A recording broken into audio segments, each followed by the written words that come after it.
I don't think anyone's probably going to stop me from starting early, so that works for everybody. So come on up there. Just make sure everyone's ready.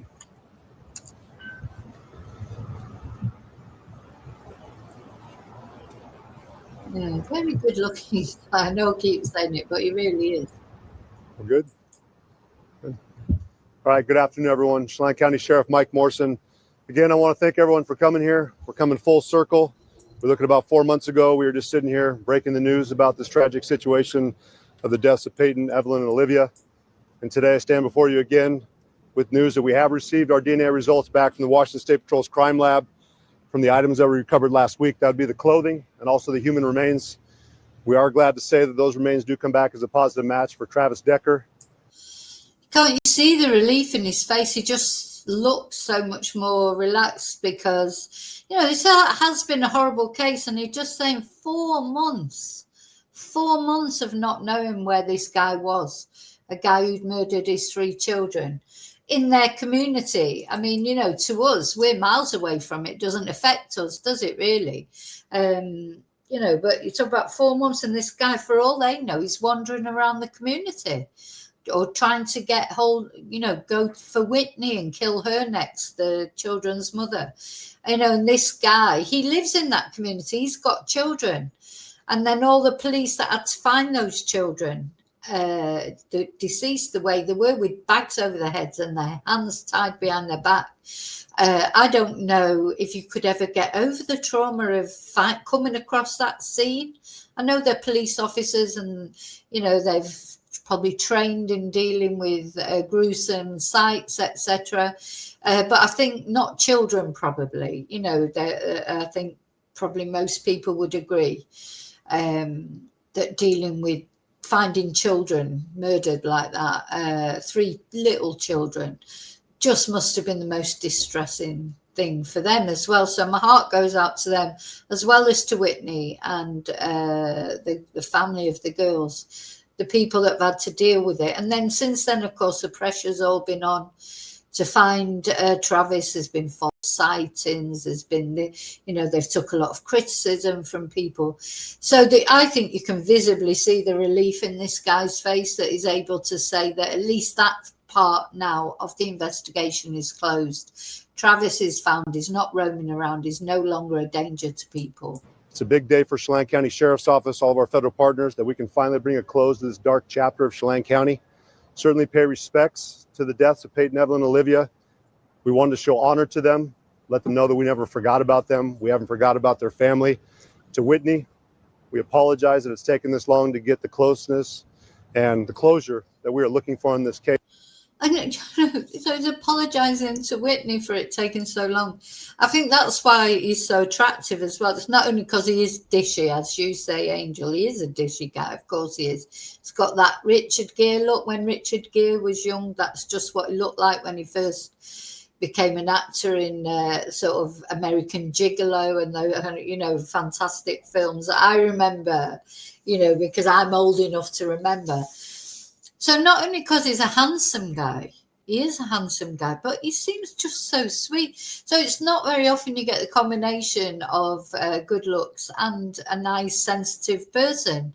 You know, he just seems, to me anyway, in just my opinion, and people might disagree with him, he says the right thing always, or a nice, you know, he's saying, apologising to Whitney for taking so long.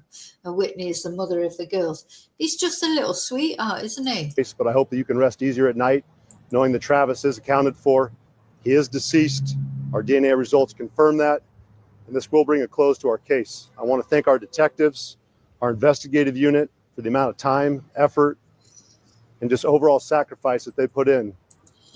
He's also very gracious, like in the sense of he thanks that, you know, he's not all ego driven like sometimes. Oh, look, we've done brilliant, we've caught him, yeah, yeehaw, like this. He's very appreciative of all the people that have helped them. He always has a word for other people as well. He's too good to be true, isn't he? Now, this is very interesting because it's the first time this lady's been mentioned, Stacey. She's a forensic, he mentions her quite a lot in here. It seems to me like she's the one who solved this case, and he says that. So she's a forensic psychologist, and apparently this fourth search where they found Travis's remains, she gave her insight into where she thought, she looked at the mapping and everything, and using her forensic psychologist skills, she told them where she thought that Travis might have headed for, and she was right. She was right, and that's where they found him. And on the fourth search, they had it was an area that they had not searched before. So it's not that they searched and missed him. They'd never, in the first 3 searches around that area of the campsite where the girls died, but this was just that little bit further up the mountain, Grindstone Mountain it's called. And she somehow, for whatever reason, she's considered Travis and considered the terrain, and she said, I think this is where he's headed for, and he was there. So she solved it. A woman has solved it. Unfortunately, the circumstances. Yeah, and also, he's very gracious to Travis's family, because at the end of the day, Travis is a POS father. He's murdered his children. But this guy, Sheriff Morrison, he always has words to say for Travis's family. Because he's a son, a brother, etc. And people will be grieving Travis. And trying to cope with the facts, trying to, come to terms with what Travis did, won't they? So, he's a very sort of eloquent man, and it feels like he's an empathetic man, and I hope he's like that in real life as well, not just in his job. But yeah, and Joanne asking about those crowns on the chat. This is something that, for some unknown reason, YouTube has decided to do. So what they do, whoever says the most chat, it's like you get a 1 and a crown, or a 2 is the second most chatty person in the chat, And it's just a YouTube thing, and there's nothing I can do about it. They've decided they're going to do it on everybody's channel. It's a bit silly in my opinion, but anyway, that in their wisdom, YouTube are doing it. Yeah, so of course they were, as far as they knew, until they knew for sure that Travis was dead, they were hoping that they would get him, bring him to justice. And so they were preparing for a trial, really, weren't they? So they didn't know for certain. Well, they didn't know if he was dead or alive, did they? So they had to prepare for a trial. They were hopeful that they would bring him in alive. It's a shame they haven't been able to find him alive, because you'd like to see him be brought to justice. But as I say, he will be being brought to justice, but a different kind, another worldly justice, I'm sure. But we won't get to see him brought to justice on this planet, in this crazy world. But or get him, we'll never hear him explain why he did this horrible thing. I don't know if they found any notes or anything. So whatever, all the circumstances will come out, or at least the circumstances that they can work out as time goes on. Yeah, I do like this. So many press conferences you see. One particular one recently was when they caught the killer of Charlie Kirk.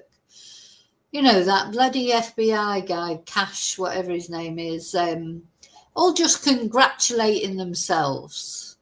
It's all their ego. Oh yeah, look what we've done. We've caught this guy. But and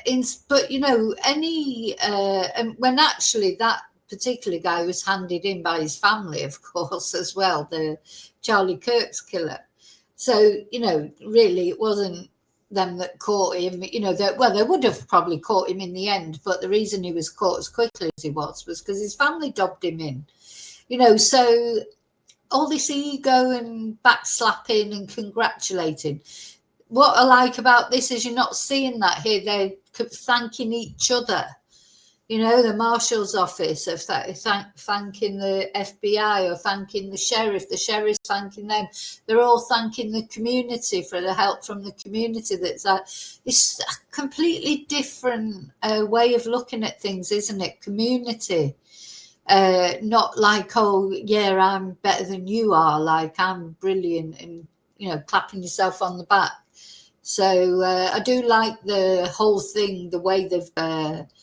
you know, poor Travis. I mean, that's the first time I've ever said poor Travis because, you know, what I think of him, I sort of hate him really for what he did to those girls. But it's not nice to think of somebody being scattered like that, somebody's remains. But having said that, he did it to himself. Those girls didn't get a choice. He left them there as well, you know. I mean, it could have happened to them. It could have happened to them. They could have been scattered by animals. He just left them there. You know, like discarded in the national park, you know, suffocated, hands tied behind the back, you know, horrible. Yeah, so take that back. I don't mean poor Travis. He's a twonk. As of now, we don't have those answers. Sheriff, were there any clues to try to figure out whether he had been on the run all this time or if he went straight to the Unsealed Mountain? Based off the information, we will. Yeah, so they're working on the assumption, as you know, I did think that right from the beginning. He probably on that very same day that he killed the girls went and did something to himself up in the mountain. Why he went up into the mountain, I don't know. That forensic psychiatrist, she worked out that place for so there'll be a thought process, and she's an expert. She'll know why she thought that he probably would have gone up to the mountain. I don't know, but maybe it's a place he used to like to go to. Maybe, you know, who knows? Well, that will be forthcoming. But yeah, I think it's likely that he did whatever he did to those girls, and then he was straight off up the mountain to do something to himself. Maybe it was a favourite place of his. Well, yeah, I hope we get to know about that sometime, because he said that forensic psychologist also said more or less the elevation that he might be at on that mountain.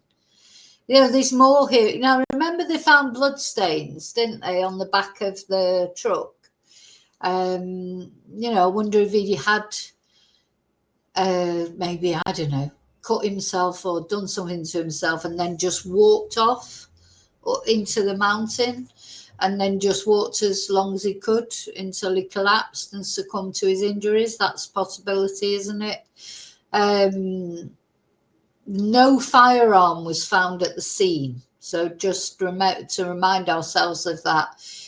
In another press conference, when the guys that were searching, there was a representative from them on, he said no firearm was found at the scene. So he did not shoot himself, that's for sure. So whether he hurt himself down at the... Anyway, hopefully all this will come out, because, you know, we like to know the details, don't we? We want to know what happened. There were quite a few, well, there were two at least that I know of false sightings. But yeah, people with the best will in the world thinking that they'd seen Travis Decker around and about, and that takes resources that they haven't got really.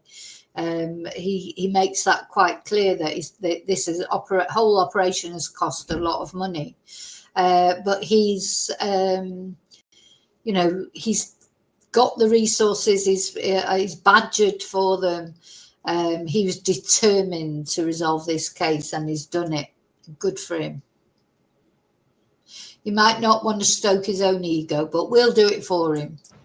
But personally, yeah, gosh, yeah, you hope never see it again anywhere. But I mean, it will happen again, of course it will. But I stopped this to say something. I forgot what I stopped it to say. But yeah, a very dark chapter. Oh, so where this happened was in Chelan County, which is in Washington area. So just to let you know where it happened. Yeah, so he wants to dot the I's and cross the T's, doesn't he? He seems like a very methodical man. He knows this is such an important case. There's so much you know, it's so shocking, isn't it? Not much more shocking, is there, than 3 children smothered, hands tied behind the back by their own father. So this is he wants everything to be just so, just in case, because and good for him. Oh,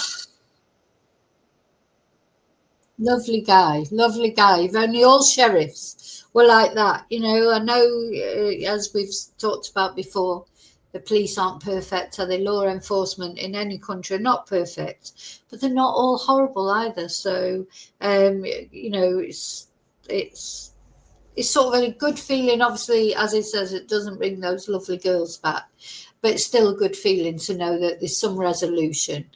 Whitney, I don't know how Whitney's going to cope, the mother of these girls, to lose all your 3 children, all just like that in an instant. And not only that, in the way that she's lost them.